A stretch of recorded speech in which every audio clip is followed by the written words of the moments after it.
It's that moment when you're clutching something so tightly, maybe a relationship, a job, or an expectation, and deep down, you know it's slipping away. The harder you hold on, the more it hurts. The ancient Stoics understood this struggle far better than we might realize. Marcus Aurelius once wrote, "You could leave life right now." Let that determine what you do and say and think. It's a startling reminder everything is temporary, even our grip on what we think we need. But what if letting go wasn't about loss? What if it was the first step towards something stronger? A life aligned with what's truly meant for you. Today, we'll explore how Stoic wisdom, from Amor Fati to the Dichotomy of Control, doesn't just teach acceptance, it reveals how to release what no longer serves you with clarity, even gratitude. This isn't about giving up, it's about making room for what's waiting ahead. Think about the last time you refused to walk away from something, even when every sign pointed toward letting go. Why do we hold on so tightly? The Stoics would argue it's because we confuse possession with happiness, mistaking what we have for who we are. Epictetus put it bluntly, wealth consists not in having great possessions, but in having few wants. In other words, our suffering begins when we assign too much meaning to things outside our control, a job title, a relationship, even an outdated version of ourselves. Consider someone clinging to a career that drains them, convinced their worth depends on that role. Stoicism would call this a value error, a misjudgment of what truly matters. The moment we tie our identity to external outcomes, we hand over our peace to circumstances that could change at any time. But here's the shift. What if detachment wasn't indifference but a form of empowerment? When you recognize that your control lies only in your choices, not in the results, you start holding things lightly. So here's a challenge. Picture one thing you've been gripping out of fear, habit, or sheer stubbornness. Maybe it's a friendship that's run its course, a goal that no longer excites you, or even an old grievance. Now ask, is this serving my growth or just my comfort? The answer might surprise you, because sometimes the bravest act isn't holding on, it's realizing you've been free to let go all along. Here's the next section of the script, crafted to flow naturally from the previous discussion while introducing the dichotomy of control with clarity and depth. Epictetus drew a line in the sand, one that separates every source of human frustration into just two categories: what's within our power and what isn't. Some things are up to us and some are not, he wrote. It's a deceptively simple idea, yet it unravels so much of the tension we create for ourselves. Our reactions, our judgments, the way we choose to move forward, these belong to us. But external events, other people's choices, even the outcomes of our efforts, those lie beyond our command. Take a modern moment of upheaval like a sudden job loss. The instinct is to spiral. Why did this happen? What if I never recover? But the Stoic shift happens when you ask instead, what can I control right now? Updating your skills, reaching out to your network, managing your mindset, these actions become anchors in the storm. The job itself was never yours to keep. Your resilience, though, is yours to cultivate. This is where so much emotional weight lifts. When you stop pouring energy into fighting what you can't change, you free yourself to invest in what you can. Epictetus put it best, freedom isn't secured by filling up on your heart's desire, but by removing your desire. In other words, peace comes not from controlling life, but from recognizing where your agency truly lies. So here's an invitation. Pause and think of 3 things you've stressed over recently, maybe a strained relationship, a missed opportunity, or even tomorrow's weather. Now, beside each, write whether it falls inside or outside your control. That blank space between the two, that's where letting go begins. Because when you stop wrestling with the unchangeable, you start reclaiming your energy for what matters. Here's the next section of the script, seamlessly continuing the Stoic narrative while introducing Amor Fati with fresh depth and relatability. There's a radical idea at the heart of Stoicism, one that doesn't just tolerate life's unexpected turns but welcomes them. The ancient Romans called it Amor Fati, the love of fate. It's not resignation, it's an active embrace. Imagine viewing every setback, every detour, even every heartbreak as if life were whispering, "This too is part of your story, trust it." Centuries later, Nietzsche would echo this when he wrote, "My formula for greatness is Amor Fati, not merely to bear what's necessary but to love it." Take Seneca, exiled to Corsica by a jealous emperor. Instead of crumbling, he treated it as a chance to refine his philosophy, writing some of his most enduring letters there. A setback is an opportunity to begin again more intelligently, he noted. What seemed like punishment became fertile ground. That's Amor Fati in action, the refusal to see misfortune as a dead end, only as a redirection. Now consider your own life. That job rejection, the cancelled plan, the unexpected injury. What if they weren't roadblocks but signposts? Marcus Aurelius framed it this way: what stands in the way becomes the way. When you stop resisting life's currents and start flowing with them, something shifts. You trade exhaustion for curiosity, asking not "why me?" but "what now?" So try this. Next time you face a disappointment, pause and name one way it might serve you. A closed door could lead to a better path. A failed project might teach a lesson no success could. That's the secret of loving fate, not because life is always kind, but because every moment, smooth or rough, is shaping you into who you're meant to become. The human mind has a stubborn habit: we fight against what's already true. A relationship ends, yet we replay conversations wishing they'd gone differently. A project fails, and we obsess over every "if only." This struggle against reality has a name in Stoicism: resistance, and according to Seneca, it's the hidden root of so much suffering. In his famous letter to Marcia on grief, he didn't tell her to suppress her sorrow. He warned against the exhaustion of wrestling with it. "We suffer more in imagination than in reality," he wrote. That tension between what we want and what is creates a friction that wears us down long after the event itself. Picture standing waist-deep in a rushing river, arms straining to push against the current. Every muscle burns, yet the water keeps flowing unchanged. That's resistance, wasting energy on what we can't alter. Now imagine letting go, floating on your back instead. The river still moves, but you're no longer fighting it. This is the Stoic alternative. Acceptance isn't passivity. It's choosing where to direct your effort wisely. Here's a tool to try in moments of frustration. Pause and silently ask, is this mine to carry? Like sorting mail, you're deciding what belongs in your hands and what doesn't. Traffic jams, another person's mood. Yesterday's missed chance, these aren't yours to fix or rewind, but your breath, your next action, your interpretation. Those are yours to shape. Now consider this. What's one situation where you've been playing tug of war with reality?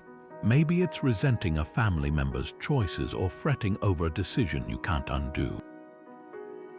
For just today, experiment with loosening your grip, not to approve or forget, but to stop pouring energy into a battle already decided. As Seneca reminded us, a man is as unhappy as he has convinced himself he is. The moment you stop arguing with what is, you reclaim the power to build what could be. The Stoic art of detachment often gets misunderstood. It's not about shutting down emotions or floating through life untouched. Marcus Aurelius painted a vivid picture.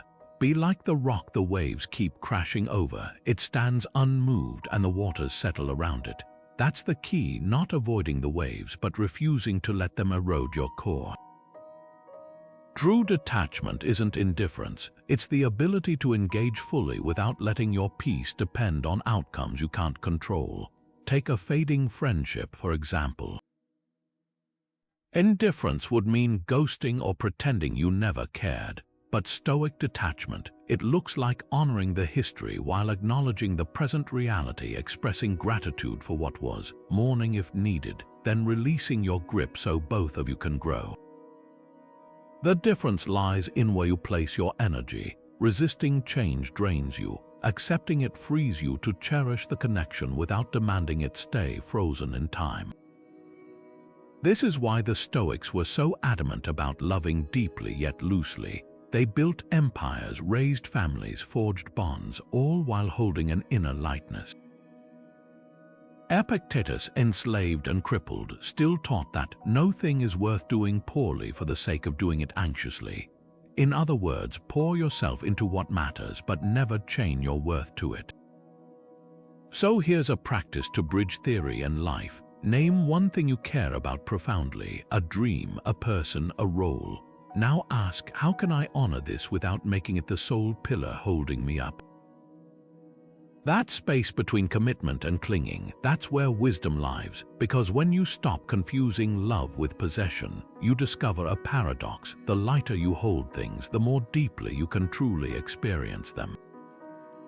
Somewhere along the way, we all inherited invisible rulebook scripts handed down by families, cultures, or social media telling us what success should look like.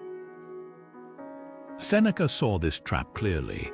How much better to heal your own wounds than to impress strangers with their scars. Yet here we are, sacrificing sleep for promotions we don't want, saving for cars we don't love, nodding through conversations that drain us, all to meet expectations that were never ours to begin with. Consider the lawyer who chose prestige over purpose, only to wake up each morning dreading the courtroom, or the artist who abandoned their craft because real adults need steady jobs. These aren't just career choices, they're loyalty to borrowed dreams.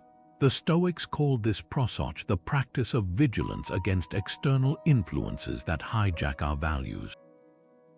Because every should we absorb uncritically becomes weight we carry for years. Here's where journaling becomes a torch in the dark. Try this. Write down 3 expectations guiding your biggest decisions. Where did they really come from? A parent's unspoken hopes, a colleague's passing comment, social media's highlight reels. Truth whispers when we trace these threads back to their source. Seneca urged us to strip things bare, to see them as they are, not as they're named. That job title, that lifestyle, that milestone, are they yours or are you wearing someone else's costume? Take a quiet moment tonight to ask, what's one expectation I've outgrown? Maybe it's the pressure to be always agreeable or the myth that busy equals important. Letting go isn't failure, it's returning to yourself, as Marcus Aurelius scribbled in his own journal. You don't have to turn this into something, it doesn't have to upset you. The moment you stop carrying what was never yours, you'll stand taller, lighter, ready to walk your own path. The past has a peculiar gravity. It can pull us backward with the weight of old regrets, missed chances, or lingering resentments.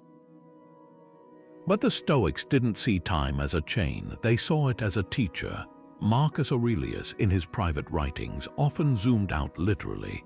He practiced what's now called the view from above, imagining himself rising high above the earth to see his life as just one thread in a vast tapestry. From that vantage point, yesterday's embarrassments or losses shrink to their true size, brief moments in a much larger story. Soon you will have forgotten the world, he wrote, and soon the world will have forgotten you. It's not nihilism, it's liberation. When you stop magnifying past events, you start seeing them as stepping stones, not stumbling blocks. Take a musician who bombed an audition, a crushing blow at the time. Months later, they realized that rejection led them to a better suited band, one that matched their creative voice. That's the pivot from rumination to learning. Epictetus framed it perfectly. It's not what happens, but how you respond. The event itself is neutral. The meaning we assign it determines whether it cripples or empowers us. Here's the transformative exercise. Grab a pen and paper and write a letter to your past self, not with anger or longing, but with release. Thank that old version of you for surviving what they endured, then gently say, "I don't need to carry this anymore." Fold it away or safely burn it. The act isn't about erasing history, it's about changing your relationship to it. Marcus didn't journal to dwell, he wrote to process, then move forward. Because here's the quiet truth the Stoics knew: the past isn't a place to live, it's data to inform wiser steps ahead. Every scar, every lesson, every detour has brought you here. Now the question is, what will you do with this moment, unshackled from what can't be changed? Here's the next section of the script, seamlessly transitioning from the previous discussion while exploring Stoic strategies for facing the unknown with clarity and resilience. There's a quiet knot that forms in the stomach when we face the unknown, the unanswered questions of what if. What if I fail? What if things fall apart? While modern self-help often tells us to think positive, the Stoics took a different path, one that didn't shy away from darkness but walked straight through it. They called it premeditatio malorum, the deliberate practice of imagining the worst-case scenario, not to dwell in fear but to disarm it. Seneca put it plainly: he who has anticipated the coming of troubles takes away their power when they arrive. Picture someone paralyzed by the thought of leaving a stable job to pursue a passion. The unknowns loom large: financial insecurity, judgment from others, the sting of potential failure. But here's the Stoic shift. Instead of avoiding those fears, you name them. What's the worst that could happen? You might struggle financially for a while. Some people might doubt you. You could discover this path isn't right and need to pivot again. Now ask, could I survive that? Suddenly, the monster under the bed loses its fangs. This isn't pessimism, it's preparedness. The ancient Stoics knew that fear thrives in vague shadows. When you drag worries into daylight and interrogate them, they often shrink to manageable size. Marcus Aurelius practiced this daily, writing, "Begin each day by telling yourself, today I shall meet interference, ingratitude, insolence, but none of these things will injure me." He didn't wait for chaos to find him, he rehearsed facing it with composure. Try this exercise, grab a notebook and make a 2-column fear inventory. On one side, list your anxieties about a looming decision or change. On the other, jot down pragmatic responses, resources, skills, or mindsets that could help you navigate each scenario. You'll notice something profound. Most fears crumble when met with concrete plans. And here's the question worth sitting with tonight: what bold move would you make if failure carried no sting? Not because failure isn't real, but because you've already peered into its depths and realized you'd still be standing. That's the gift of premeditatio malorum. It doesn't promise a perfect future, but it does prove you're stronger than your fears imagine. One of the most humbling truths the Stoics return to again and again is this: nothing lasts, not our possessions, not our status, not even our own breath. The Romans called this Memento Mori, a reminder that life is borrowed time, not a permanent possession. Marcus Aurelius scribbled it in his journal like a mantra: you could be good today. But instead you choose tomorrow. That urgency wasn't morbid, it was a wake-up call. Because when we forget how fleeting everything is, we waste our days chasing what won't matter, clinging to what can't stay, and postponing what truly lights us up. Ancient Rome had its distractions: gladiator games, political intrigues, endless banquets.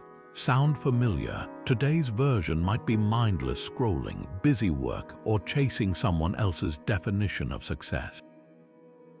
The common thread: numbing ourselves to the one reality that could sharpen our focus. This won't last, but the Stoics didn't just dwell on death. They used it as a whetstone to hone their priorities. Seneca wrote, "It's not that we have too little time, but that we waste so much of it. Consider the oak tree outside your window. every autumn it surrenders its leaves without protest. It doesn't cling to last season's growth because it trusts the cycle decay makes room for rebirth. We resist this rhythm at our own peril. What if, instead of fearing impermanence, we saw it as the very thing that makes our choices meaningful?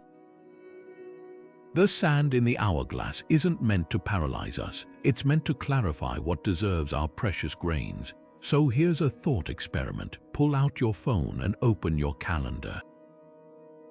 Scan the next 2 weeks. How many of those commitments align with what you'd want if you truly felt time slipping through your fingers? Not guilt-driven obligations, not autopilot routines. The things that make your heart hum with "this is why I'm here." That gap between your current schedule and your honest answer, that's where Memento Mori becomes a compass, not just a philosophical idea. Because here's the paradox: when you stop pretending you have forever, you start living like today is the only guarantee.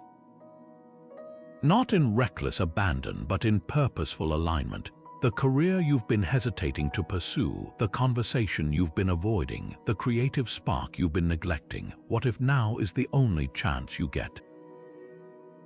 As Marcus put it, stop acting as if life is a rehearsal. This isn't practice. There's a profound difference between holding someone's hand and clutching it. One is an offering, the other a demand. The Stoics, often stereotyped as emotionally detached, actually spoke with striking depth about love and friendship. Musonius Rufus, the lesser-known but deeply insightful Stoic teacher, framed relationships not by their duration but by their quality. It's better to have one true friend for a short time than many superficial ones for a lifetime. In other words, the value of a connection isn't measured in years, but in the integrity it brings to your life. Consider a friendship that once felt like sunlight. You grew together, shared dreams, leaned on each other. But slowly, your paths diverged. The Stoic approach here isn't to white-knuckle the past or assign blame, but to ask, did this bond make us better while it lasted? If the answer is yes, then even its ending can be honored. Think of it like a book you love dearly. Closing the final page doesn't erase its impact. It simply means the story reached its natural conclusion. This reframe is liberating. Instead of viewing a relationship's end as failure, Stoicism invites us to see it as completion, a chapter that served its purpose. Marcus Aurelius grieved deeply for his mentor Rusticus, yet wrote, "Be grateful for what you've received and release it with dignity when it's time." No resentment, no clinging, just gratitude for the gift it was. So here's a question to sit with. Look at your closest connections, not just romantic ones, but friendships, even family ties. Which feel like mutual nourishment and which feel like obligations you're sustaining out of habit or guilt? Relationships aren't meant to be life sentences. They're meant to be exchanges that leave both people brighter. When we stop confusing longevity with depth, we make space for bonds that truly fit who we're becoming.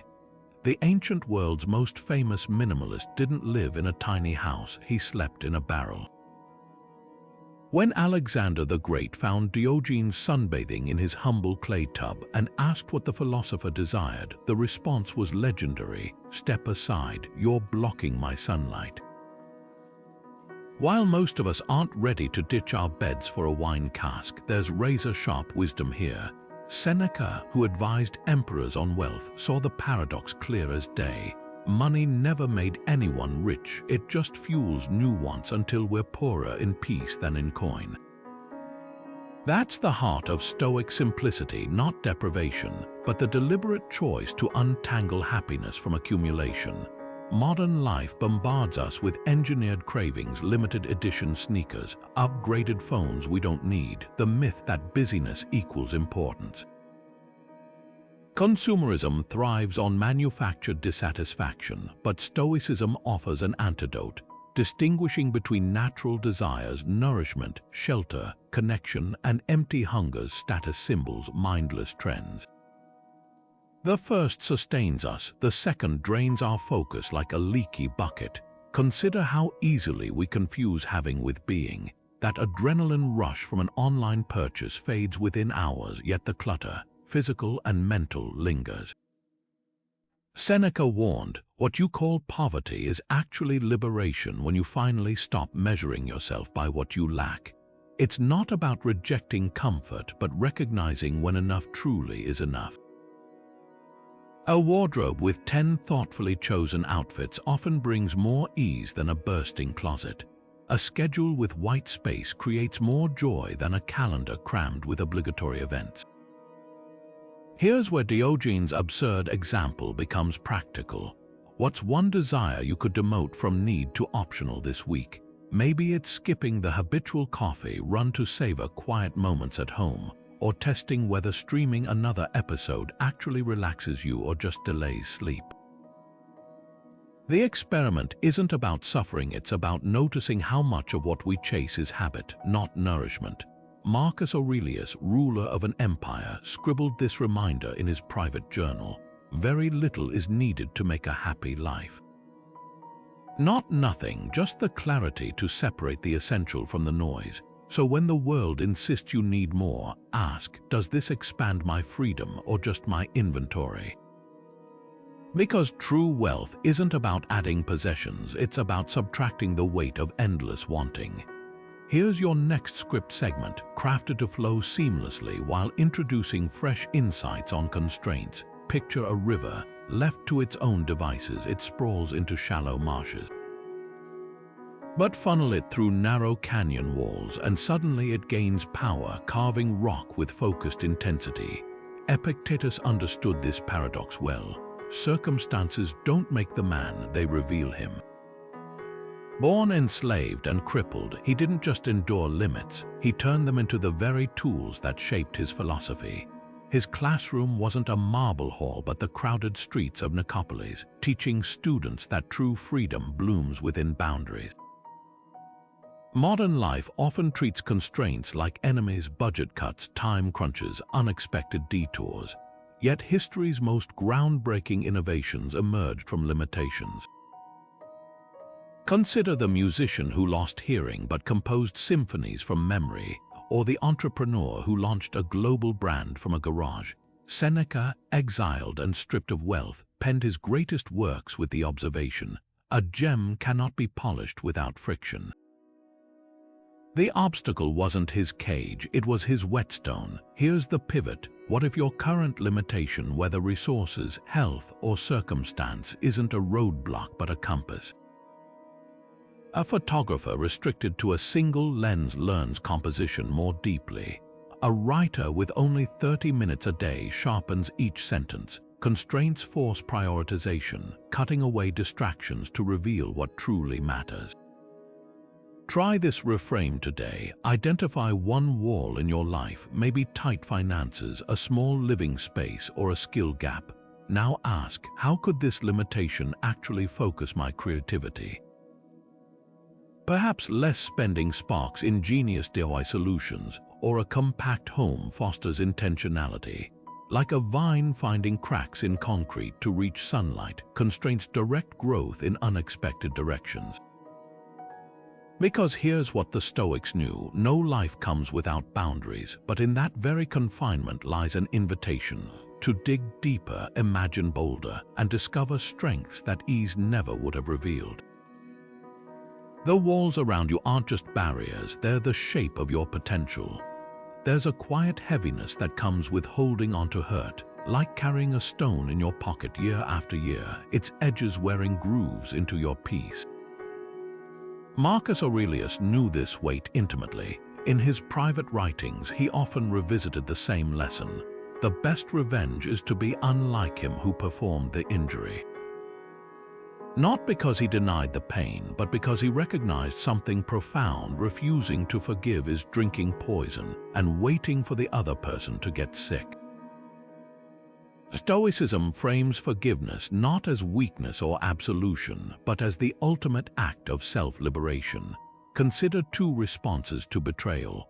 One person nurses their anger like a fire, replaying the injustice until it becomes part of their identity. Another acknowledges the wound, then chooses to step out of its shadow. Both feel the sting equally, but only the second reclaims their freedom. Seneca put it bluntly, anger is an acid that does more harm to the vessel in which it's stored than to anything on which it is poured. This isn't about excusing harm or pretending pain doesn't exist. It's about refusing to let someone else's actions dictate your inner world.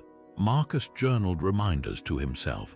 When you wake up in the morning, tell yourself, today I shall meet meddling, ungrateful, arrogant, deceitful people. They've become so because they don't know better. His patience wasn't passive, it was a strategic refusal to let others' limitations become his burdens. Here's where ritual meets philosophy. Try this tonight. Light a candle and name aloud one resentment you're ready to release, not for the other person's sake, but for your own. Then blow out the flame, watching the smoke dissipate. Symbolic, absolutely, but symbols have power. They externalize what we too often internalize. And here's the question only you can answer. What grudge have you outgrown? Maybe it's an old friend's thoughtless remark, a parent's harsh words, or even your own past mistakes. Forgiveness doesn't mean the story changes. It means you stop rereading it. Because the moment you unclench your grip on the past, you free up your hands to hold the present lightly, openly, ready for what's next. The crack in a teacup, the scar on your knee, the dream that didn't unfold as planned. These aren't signs of brokenness, but marks of a life fully lived. The Stoics didn't worship perfection. They practiced something far more radical, accepting the beautiful mess of being human. Epictetus cut to the heart of it. Don't demand that events happen as you wish, but wish them to happen as they do, and your life will go well. It's not resignation. It's recognizing that our flaws and stumbles aren't obstacles to wisdom, they're the raw materials of it. Consider the Japanese art of kintsugi, where broken pottery is repaired with gold lacquer. The fractures aren't hidden, they're illuminated, transformed into features more striking than the original. There's deep Stoic resonance here. Marcus Aurelius wrote of his own weaknesses daily, not to punish himself, but to meet them with clear-eyed compassion. The impediment to action advances action, he noted. What stands in the way becomes the way. That missed deadline, that awkward conversation, even the habits you've battled for years, what if they weren't failures, but the very places where your growth could shine brightest? Modern culture sells us the myth of the flawless life. Curated feeds, highlight reels, overnight success stories, but the Stoics measured progress differently. Seneca advised his friend Lucilius to judge yourself by your intentions, not your outcomes. Did you act with integrity? Did you learn something? That's the ledger that matters. Think of an athlete rehabbing an injury. Their focus isn't on the gold medal yet, but on today's small, imperfect steps forward. Here's where theory meets practice. Look at one area where you've been chasing an impossible standard: parenting, creativity, fitness. Now ask, where could good enough actually be victory? Maybe it's the workout cut short but still done, the meal that wasn't Instagram-worthy but nourished your family, the project that didn't go viral but taught you something new. Because here's the truth the Stoics whispered across centuries: perfection is a distraction. It's in the cracks, the stumbles, the repairs, the second tries, that light gets in. Your flaws aren't failures, they're proof you're in the arena, and that's exactly where you're meant to be. Here's your next segment, crafted to flow seamlessly from prior discussions while introducing fresh insights on Stoic presence. Marcus Aurelius began each dawn with a simple ritual, not checking messages or rushing into productivity, but grounding himself in presence. His journal opens with a quiet reminder: when you arise in the morning, think of what a precious privilege it is to be alive, to breathe, to think, to enjoy, to love. That deliberate pause wasn't just poetic, it was strategic. The Stoics understood something modern neuroscience now confirms: how we start our day shapes how we experience it. Multitasking, that badge of honor we wear like armor, would have baffled the ancients. Seneca warned against fractured attention, calling it a sign of a mind unsettled, less about efficiency, more about avoiding the discomfort of sitting with one thought, one task, one moment. Think of it like trying to fill multiple cups from a single kettle. The water scatters, none get full, and you're left with lukewarm results. The cost. We skim the surface of everything and savor nothing. Consider the last time you ate a meal without screens, walked without headphones, or listened without mentally drafting your reply. How much richness slips past us when we're physically present but mentally elsewhere? The Stoic alternative isn't monastic silence, it's the radical act of doing less to experience more. Here's your challenge. For the next 24 hours, pick one routine activity: drinking coffee, commuting, even answering emails, and give it your whole attention. No background podcasts, no scrolling, no mental to-do lists, just you and that single act. You'll likely notice two things: how unnerving it feels to slow down, and how details you've missed for years suddenly come alive. The warmth of the mug, the play of light through the window, the rhythm of your breath. Marcus didn't journal about grand achievements. He wrote about noticing the play of shadows, the texture of bread, the tone of a friend's voice. That's the hidden thread in Stoic presence. When you stop dividing your focus, ordinary moments reveal extraordinary depth. So ask yourself, what's one thing I've been half living instead of fully inhabiting? The answer might surprise you, not because it's profound, but because you've finally given it space to be. There's something almost radical about stillness in our era, choosing quiet when the world screams for our constant engagement. Seneca, that Stoic sage who advised an emperor, would retreat regularly to his countryside villa, not for leisure but for clarity. His letters reveal why. You must set aside certain times when you commune with yourself alone. Without solitude, wisdom has no space to grow. What he understood 2,000 years ago is painfully relevant now. Noise, both external and internal, drowns out the voice we most need to hear. Modern life has weaponized distraction. Notifications pounce like hungry cats. Screens glow in our palms at every red light. Even workouts and meals come with podcasts or playlists. The ancient world had its own clatter: market squares, chariot wheels, but nothing compared to today's relentless assault of algorithms vying for attention. The difference: the Stoics didn't just endure noise, they strategically countered it. Consider your own mental landscape. How often do you sit in true silence? No music, no podcast, no background chatter. Not just physical quiet, but that rarer stillness where your thoughts can untangle. Epictetus noted how we carry our storms within us, and modern science confirms it. Constant stimulation frays focus and heightens stress. But here's the pivot: solitude isn't emptiness. It's the blank page where insight writes itself. Try this experiment today. Carve out 60 minutes, not in the bleary-eyed morning or exhausted evening, but in the heart of your day. Silence your devices, step away from screens. If you're indoors, open a window to ambient sounds. If possible, sit under the sky. Don't journal or meditate with intention, just be.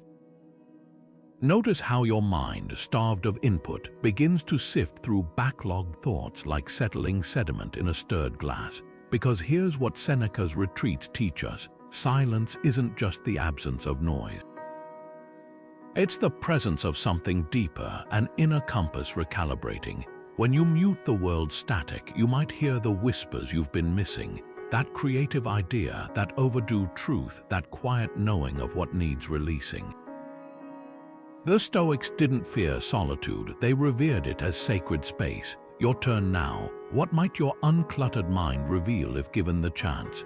We often think of gratitude as warm fuzzies counting birthdays and sunsets, but the Stoics wielded it like a surgeon's scalpel: precise, practical, and paradoxically freeing.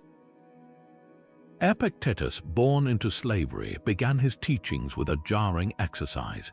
Begin each day by naming what you already possess: your hands, the sky above you, breath in your lungs, not as cliches, but as literal tools for living well. His point wasn't to ignore suffering, but to recalibrate our vision. When we inventory our unseen assets, scarcity loses its grip. Modern research echoes this ancient hack. Neuroscientists find that gratitude journaling physically rewires the brain's negativity bias, like training a muscle to spot opportunity instead of lack. But here's the Stoic twist: their gratitude wasn't passive appreciation. It was active defiance against the lie that happiness lives in more. Seneca, writing from exile, listed the ability to think, to choose my response, to find meaning in this very moment as his empire-proof riches. Try this reframe tonight. Grab paper and pen. Instead of generic, "I'm grateful for health," drill deeper. "I'm grateful my legs carried me upstairs today. That I tasted ripe strawberries. That silence exists when I need it." Specificity transforms platitudes into power. Now the transformative challenge: look back at 3 losses that stung deeply: a rejected application, a breakup, a missed chance. For each, name one unexpected gift it forced into your life. Maybe losing that job pushed you toward a better fit career. That heartbreak taught you boundaries. The Stoics called this turning obstacles into fuel. Not to deny the pain, but to reclaim agency from it. Because here's the secret Epictetus knew: gratitude isn't just about recognizing abundance, it's realizing how much you've always been free to release what wasn't yours to keep. The tighter we clutch unmet expectations, the less we notice the open hands we already have. After the fire comes the clearing, the space where what once seemed like ruin reveals itself as raw potential. Seneca knew this firsthand. When a devastating blaze consumed much of Rome, including his own villa, he didn't pen lamentations about his lost wealth. Instead, he wrote to a friend, "This fire has tested me and left me lighter." His words weren't denial, they were a masterclass in resilience. The flames took his possessions but gifted him something far more durable: proof that he could rebuild from ashes. History brims with these phoenix stories, not despite the falls, but because of them. Take the scientist whose lab burned down, destroying years of research. Instead of surrendering, he used the blank slate to question old assumptions, leading to a breakthrough he'd never have pursued otherwise. Or the athlete whose career-ending injury forced her to coach, uncovering a talent for guiding others to heights she couldn't reach herself. Marcus Aurelius saw this pattern everywhere. The phoenix rises not because it forgot the fire, but because it remembered its wings. Resilience here isn't about bouncing back to where you were, it's about recognizing that the ground has shifted, and so must you. Seneca's fire stripped him down to essentials, revealing what truly mattered. That's the hidden gift of loss. It doesn't just take things away, it shows us what we're capable of carrying forward. So here's an invitation. Picture yourself standing in that clearing.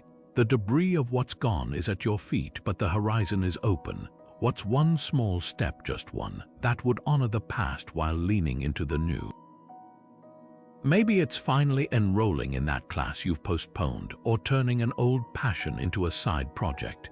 Not as a replacement for what was lost, but as a testament to what remains. You here, still breathing, with all the wisdom the fire taught you. Because resilience isn't forged in the absence of pain, but in the willingness to let it alchemize into something unexpected. The phoenix doesn't mourn its ashes, it uses them to rise. What might your next chapter hold if you dared to see release not as an end, but as the first page of a story you've yet to write? Marcus Aurelius never intended his private journals for publication. They were raw, unfiltered conversations with himself. Those pages, now known as meditations, reveal something profound. Writing wasn't just his habit, it was his mirror. Late at night or before dawn, he'd dissect his own thoughts with surgical precision, asking questions like, "What am I clinging to that no longer serves me?" And where have I mistaken fear for duty? This wasn't diary keeping, it was Stoicism in motion, a daily practice of separating what's essential from what's merely heavy. Stoic journaling differs from generic gratitude lists or venting sessions. It's a structured dialogue with your deepest self, designed to expose rationalizations and clarify intentions. Here's how to borrow Marcus' method. 1. Morning anchoring. Start with one question. What's truly mine to hold today? Not your job title or relationships, but your choices, your attention, your effort, your response to setbacks. This frames the day before distractions flood in. 2. Evening unpacking. Reflect on 3 prompts. What did I try to control that wasn't mine to govern? A coworker's mood, traffic delays. Where did I confuse attachment with love? Holding onto a habit, person, or goal out of fear, not alignment.